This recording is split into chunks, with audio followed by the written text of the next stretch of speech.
بسم اللہ الرحمن الرحیم الآن خفف اللہ عنکم وعلم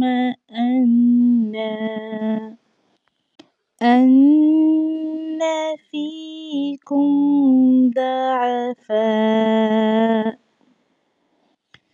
فإن يكن منكم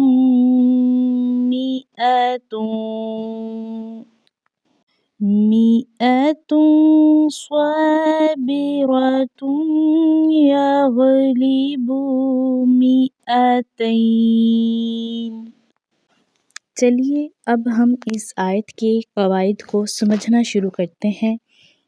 یہاں پر آپ دیکھ لیجئے حمزہ کے اوپر کھڑا زبر کی علامت ہے، اس کو ایک الف کے برابر کھینچ کر پڑھا جائے گا۔ فا کے اوپر تشدید کی علامت ہے، اس کو 2 مرتبہ پڑھا جائے گا، ایک مرتبہ اپنے سے پہلے لفظ خوا کے ساتھ، دوسری مرتبہ اپنے ذاتی حرکت کے ساتھ ملا کر اس کو پڑھا جائے گا۔